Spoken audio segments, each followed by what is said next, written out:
So Stephanie Barrios, Ganahl Lumber, contractor sales manager, leader of the second growth group at the WCLBMA. All of this just rolls right off the tongue. Thank you for making time. Welcome to the show. Yeah, thank you for having me. I'm excited. Likewise. I'm going to start off with a really, I think, important question. You go to school, you go to Mount St. Mary's College. Is that in LA? Yes, it is. It's we have a college university main campus is in Brentwood, and then there's like a sister college out in next to USC. Okay. All right. So you go there, you end up in the industry, and talking to a few of your colleagues, maybe not the first thing they say. Well, one of them, it was literally the first thing they said. Otherwise, it took maybe a minute or two. They said, you know what we need in this industry? We need more Stephanies. So then I'm thinking, how did Stephanie get here in the first place? And maybe tell us that story, how you got in the business, and then maybe any ideas or insights of what we as an industry can do or not do to get more people just like you. I mean, honestly, it was by luck. I was going to college. I was going to Mount St. Mary's, and I was a sophomore at the time. And we had a very close family relative who works at Ganahl still. And he's like, hey, they're opening a store in Pasadena. I live in LA County. It was going to be our first branch there. And he's like, you should apply. And I honestly just needed a job to pay for my college books at the time. I mean, that was basically it. And I was doing a nanny job as a side gig. And I'm like, yeah, I'm going to go apply. So I put my name in. I got hired as a cashier, entry level job. That was it. Started off as a cashier and just technically worked my way up. Next step was going to the sales counter, storefront retail for our stores. I worked that for a few years. Then I went into a backup position, which supports our outside sales team for Pasadena. And I supported our outside sales guy there. And after that, I really worked hard at doing that for a few years. And I realized something clicked. I thought, I want to be a leader. I want to be a leader in the company. I like what I'm seeing. The first gym that I ever worked for, was a great example of, being in the trenches, being available, showing, what it takes to do the job. Always being there. And I thought, I want to do that. I know that I can do it and I want to try it. And I just worked really hard at getting myself to the next level, training, asking a lot of questions, making a lot of mistakes, I'm sure, along the way. But set goals. I got with my boss at the time and I said, hey, I want to set goals. It's going to take me to the next level. What is it going to take? Mm-hmm. And him and I sat. We came up with a game plan, and here we are today. I've been a counter sales manager at our Buena Park branch, and now I'm a contractor sales manager. So, starting from the bottom has definitely been the best experience to say diving into the lumber world without knowing anything about a 2x4. Yeah. Well, I appreciate you sharing that. That's awesome. And I think you said something that really stood out to me is that oftentimes we are talking to senior level executives or managers saying, hey, you really got to take that initiative to get with your younger people to make sure they know they have goals to define that career path. Meanwhile, I can only imagine if I was your manager and you come to me and say, I'd like to set some goals. I'm ambitious. I want you to help me chart my path, northward here so I can have a greater impact. Who doesn't want that, right? And you're bilingual, you're female, right? You can connect with people. I talked to one of your colleagues, and it's just like they were just kind of raving about your ability to really understand kind of, I guess it's social intelligence, right? You see kind of a hardcore construction dude come in, no problem, I know how to handle these people. See someone, maybe it's like kind of a family mix and they prefer Spanish. You kind of adjust here, just being malleable to understand what the customer needs. And then be able to say, hey, I want to grow in this company.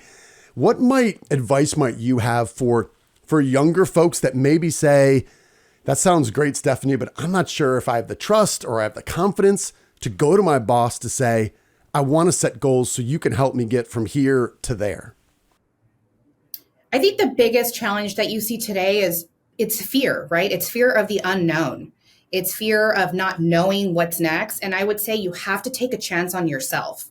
The worst thing that can happen is a no. And if you take the opportunity to challenge yourself and get into the uncomfortable territory, you'll never know. And I think that the biggest challenge is that. I mean, me being female, being in a lumber world, I mean, I went to school to be a teacher, and that's my background, education. And, here I am working in a lumber yard, and it's like, you never know where you're going to end up, and you have a passion for something, you're going to do it, right? It's ingrained in you. It's in your nature. So if I want to say that is you have to take a chance on yourself. Yeah. At Ganahl, thinking back several years when you were you said something clicked. Were there other models or role models where you looked ahead and said, like, this woman over here, she did that, so I can do that? Or was it a little bit of kind of charting your own path, just in terms of, something that was laid out ahead of you where you could kind of see that future in somebody else's career?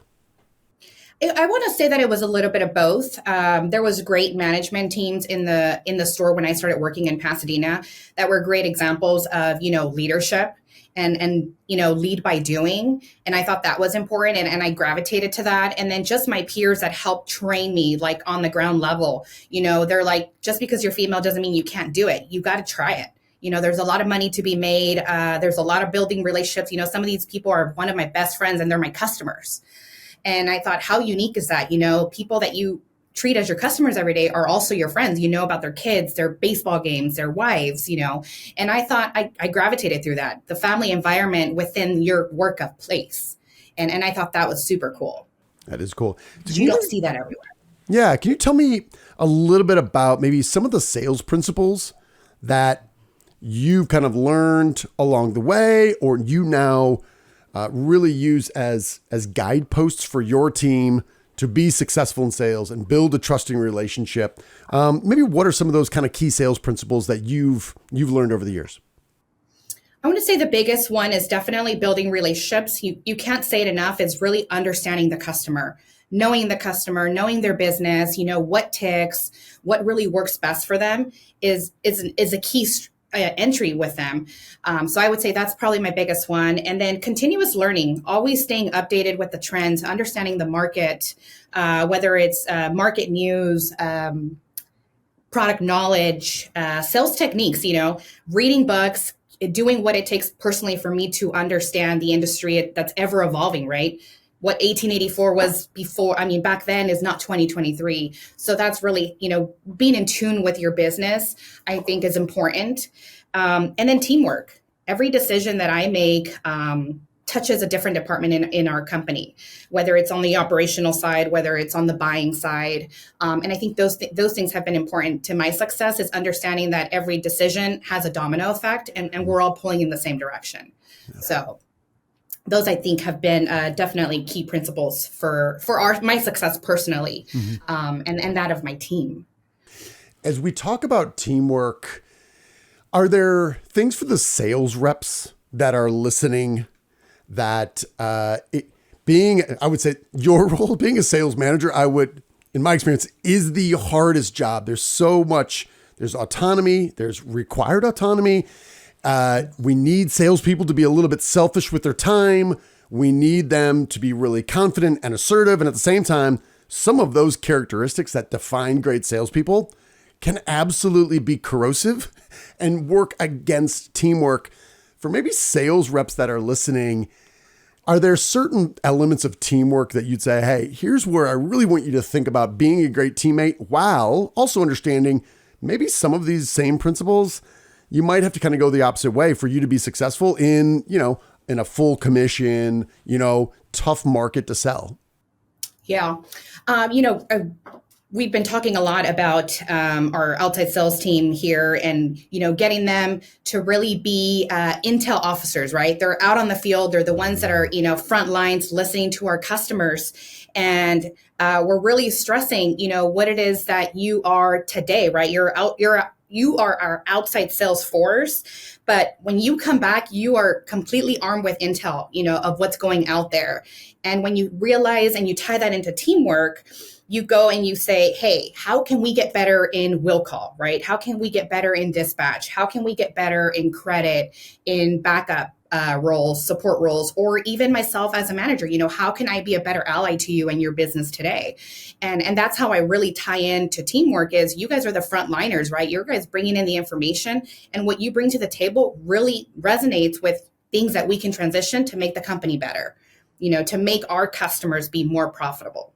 It's so powerful. I love that idea of intel officers because we've been with some sales reps and he's like, dude, I've been out on the road pretty much all week. I got a bunch of orders, frame packages. And I'm like, what have you heard that's different? Like so many things, technology, the economy, labor, new products, so many things are changing for our customers. Like, what have you heard this week?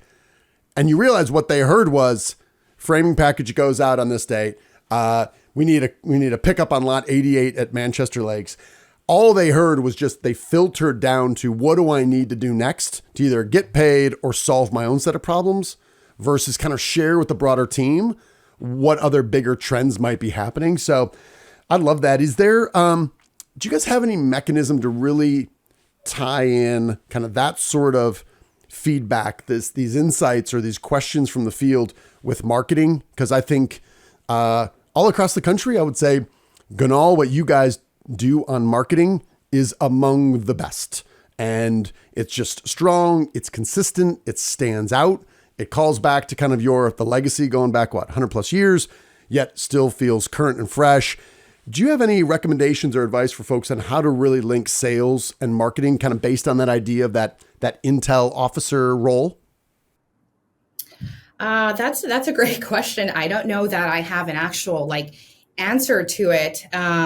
But as far as to link it, I mean, like we say here, our own team is our marketing team, right? They're out there, they're letting our customers know this is what we can do. This is what we've tweaked. These are our new pit stop opportunities for you to, drive through our yard, pick up your material under 90 minutes. But I say, your own sales force is your strongest marketing team, right? They're the guys that are out there that know everything about your business. And they're your strongest force that we should really be putting the best effort into. But like you said, at Ganahl, we do a really great job on the marketing force, to make sure that we are letting the message out. But as far as on the sales side, it's really done by our team, by our weekly check-ins, by our monthly outside sales meetings on updates and upgrades. Hey, we've done this today. Let's go out there and let our customer base know this is what's going on at Ganahl Lumber. But I hope that kind of answers your answer. Answers your question, not really, but. No, I think you're right. Well, especially I can imagine in a market like LA, because my experience is LA is not one market. Now, I'm from Chicago, and Chicago is generally one market. Yeah, there's neighborhoods. It is nothing like LA. So to really understand that, I don't know, Pasadena is not that far from Torrance. Well, it kind of is. They're kind of really different, right? Different subsets and different challenges for the builders there. So no, it absolutely does. I'm going to switch gears here just a little bit. I want to ask you about the WCLBMA, the second growth group. Maybe tell us about kind of where you first became aware of it, how you got involved, and what you've gotten out of it over the years. So I first got involved as I was myself in sales. I think it was one of maybe our March meets where we talk about the state of the market. I was invited by one of our vendors, and I kind of just, showed up. I went to the meeting, and I thought, it was super interesting. I learned a lot of information and data that I would have probably never looked up myself. I was new into the industry. I was super green, and I fell in love with it. The networking aspect of it, so many people that I met in the industry, so many vendors that I would have probably never touched unless I had to call them because I needed something, was all centralized in one place. So I went that one time, and then I never stopped going. I always asked, whether it was my leader at the time, hey, I want to participate in this March meeting, or I want to go to summer conference, or I want to go on this lumber mill. So that really gravitated it. Knowledge is power. And that's kind of what it brought to me. I learned a lot about the industry going to these things, and I networked my way through it. So I've been going for, over a decade now, and Second Growth has definitely come a long way. When you think of what Second Growth represents, it's really educate and motivate our young salesmen and women and leaders, right? what does it take to be better at our jobs? And I feel like it's helped me gravitate towards that. And when I think of second growth, it's definitely second growth, right? The next generation. And I think that that's like the coolest part about it. You get to really network and learn what everyone else is doing, because your problems might be your competitors' problems, and you're in the same room amicably having a conversation about it. Hey, what do you think I should do here? And you come up with resolutions, and you wouldn't even know it, right? And it's like you're not an arch nemesis in the room. You're just selling the same 2x4 just a different way. Yeah. Well, what's really powerful is you said it's kind of centralized in one place, because I think whether it's the annual convention coming up in San Diego, October 18th to the 20th, or it's maybe I'm in Southern California, but this second growth meeting is in Northern California. And I think naturally humans gravitate towards the pain involved, which is, oh, well, I'm gonna have to buy a ticket, and then I'm going to have to figure out the duties. My emails are going to pile up. We often forget that when you get smart, motivated people together, it's centralized in one place, and it's really, really efficient to get these things and to learn from other people. And I get it. I think there's some part of human nature that focuses on, the pain first, but it's like, once you get there, I think a lot of people, I have realized what you realize, which is, oh, wow, what would I be missing out here? And then you start thinking, oh, I should ask this guy about this. And now it's, what issues or opportunities can I bring to this group to really take, while also helping other people just by talking about it? Yeah, it's like the power of brainstorming. When you think of it, it's like it's a spiderweb effect. It just touches so many people in so many directions. It's awesome, the results that you can get from it. If people are listening right now, and maybe they're in a leadership role and they're thinking about some young talent coming up and think, oh, you know what? I should be getting them in the second growth group. Or if we have younger folks that are listening earlier in the career that's saying, hey, might this be right for me? What might be an immediate next step they could take to learn more, maybe check out when the next event is, or just learn more about the second growth group in general?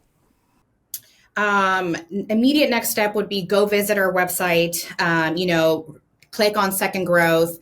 It narrows down all of our upcoming events. Reach out to me personally. Myself and the rest of the cabinet, they're always available to ask questions, answers. Tell us, hey, you want to be a guest? You can come up, free of charge, sit in the room and just kind of, see if this is for you. Give it a try. Reach out to your local rep. Most of them are part of our membership. Reach out and ask, just ask. All you got to do is ask. We're willing to talk, share stories, invite you to our space. That's great. Well, and again, that URL is lumberassociation.org. And right there at the top, Stephanie, it just says second growth. You can click right on it to learn more there. Speaking of which, we will be together once again. I met you in 2022, also in San Diego, at the annual convention there. We had Bill Walton there. We had a whole bunch of speakers, and it was fun. We had a competition going. This year, we have the only human being ever, Stephanie, no human being ever has done these things, who has been 4 Super Bowl rings, who's got a Purple Heart, and owns a construction company. So super excited to learn from Rocky Blyer. Obviously, it's going to be during football season there, but we also have a stack lineup of talent. Maybe kind of share with the audience if they're thinking, I don't know, I'm busy. Can I get away? It's at the Hard Rock Hotel in San Diego. I've never been to San Diego when it hasn't been like perfect weather. So kudos to them. Right. I'm excited to get away from there. It's been like 120 degrees in Dallas recently. So good timing. Maybe tell folks, if they aren't committed or registered yet, based on your experience, why they should be there. It's a great opportunity to listen to people that you probably wouldn't get in the same room ever. I mean, you lined it up. We're going to have someone like Rocky telling us all about, how he started and where he's at today and the mix of things that he does himself, let alone our panel discussion. I mean, we have such diversity between lumber and wood product buyers that just, you hear all these people in one room and you're like mesmerized by the amount of information that's all centralized in one room, let alone the networking opportunities For those of us, that might be in the room thinking, gosh, I want to be a sales manager in my company. What is it going to take? There's going to be so many sales leaders there available for you to pick their brains, COOs to CEOs, to people who have retired, who are just there to give back to the industry. I mean, it's such a wealth of knowledge to go to these things and enjoy. You have fun and you enjoy the San Diego weather. We're getting closer to this long summer in California. So I would say if you haven't done it, sign up. You're going to miss out, and you're going to realize I should have been there. That's right. Absolutely. Yeah. And we shared, somebody reached out to me and they said, hey, when I listened to the keynote of Bill Walton, when did that happen? And I was like, yep, that was last year. You missed it. He was like, it sounded amazing. I'm like, guess what? Yeah. It was 10 times more amazing to be there in person. And he's like, all right, I'm in this year. So yeah. And again, I'm excited to be there in person. And, no, you're right. And we also have Craig Webb, who's coming. And Craig Webb, we had him on this WCLBMA podcast. He pretty much works year round for this Construction Supply 150, which is really canvassing all this data about sales and technology and the consolidation in our industry. All this insight, he's going to be here and he's going to be able to distill that down into, 45-minute keynote. And I'm like, just one idea is going to make it more than worth it, but there's going to be a lot more than that. I'm doing a little thing on artificial intelligence, which we've just been experimenting with and has saved me just a ton of time. And I think there's a bunch of greenfield opportunities just on that alone. So anyway, well, hey, I know you're busy, so I appreciate you making time. Any last message on sales or the WCLBMA or Second Growth or anything that we have not touched upon yet, Stephanie, that you want to share with our listeners? If I can wrap it all up, it's really, have the confidence to take a chance on yourself. And sometimes those tiny changes have remarkable results. And I really will quote Atomic Habits that my sales team and I are reading recently. It's how to change small habits that have these grand results in your business today. So if I leave with anything, it's really that. I love that. Yeah. And James Clear, it's a book that I reread every year. I have his, have you ever checked out his Clear Habit Journal, which is it's basically the journal that goes along with it. It's like $25. I buy it once a year. I use it all throughout the year. To your point, what are just the little things? And I think sometimes people think, hey, we have really big dreams. We have big goals or huge obstacles. And I say, well, just the size of the problem doesn't dictate the size of the solution. Sometimes these little tweaks can have really big effects. And a lot of times that comes from working with or being alongside smart people who've already been there and figured out some or all of it.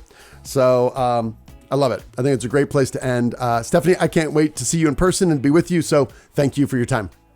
Me too. I appreciate it. Thank you for this.